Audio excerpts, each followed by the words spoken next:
Trading has closed on the 7th of June, 2023. As always, we'll do our disclaimer, go over our calls, and make some predictions. This is my trading plan for Thursday, the 8th of June. Actually, I won't be trading. I'm busy all day, a personal business. I actually had a lot of personal business today. Had very little time to analyze things, and if you intend to risk money on my calls, please remember I have not done my usual amount of analysis today. However, David always does lots of analysis. He has a free streaming on YouTube tomorrow. You can just go to youtube.com, add VidiTrade. He's going to broadcast at 7 o'clock Eastern Time, also 9:15 Eastern Time, and 9:30 to noon. Don't pass up this opportunity to watch him. He has his own unique style. Well, we looked for the pattern with the early low. This is actually it. There's an early low, a leg high, and the giveaway is there's a decline in the middle of the day. So that's the early low pattern. Usually this high is way over this low. When it isn't, it leads to further weakness, and that's what I think is going to happen. Now, of course, time doesn't run out till tomorrow. We gap up over here. That's the usual pattern, but even though there's an optional target of 42.93.12, I think it's very unlikely that's going to happen. Now, the long-term call has been that this high is going to hold.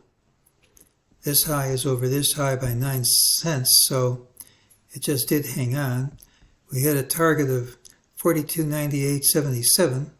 There's no rule that says it can't print, but I usually like to see a failed target, even though it isn't one of the rules.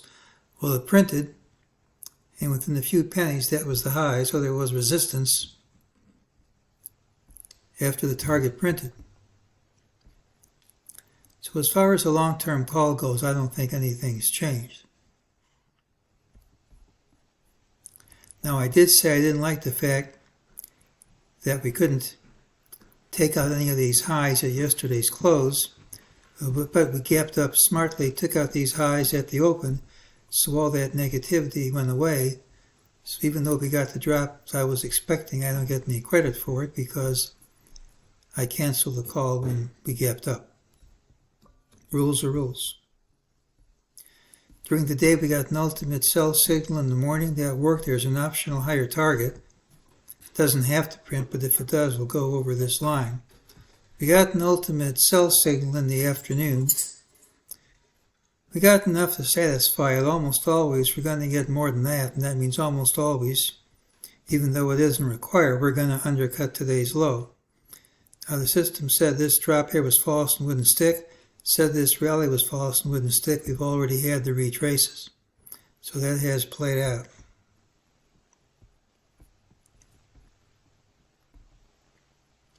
Well, tomorrow's pattern has really low. We could still gap up. Today's normally bullish pattern wasn't. Absent the gap and the move over today's high, we should trade lower tomorrow. That doesn't assure us of having a lower close, though. There's an optional higher MEJT target. If it does not print tomorrow, we'll forget it. But it does make a recovery plausible if one happens.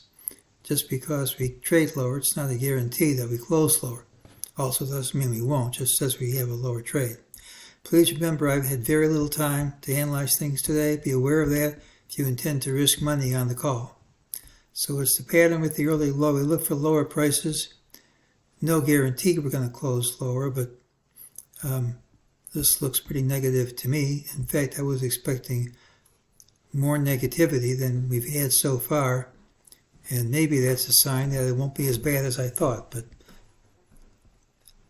we'll just call for lower prices tomorrow if this high holds early, and that'll be today's call.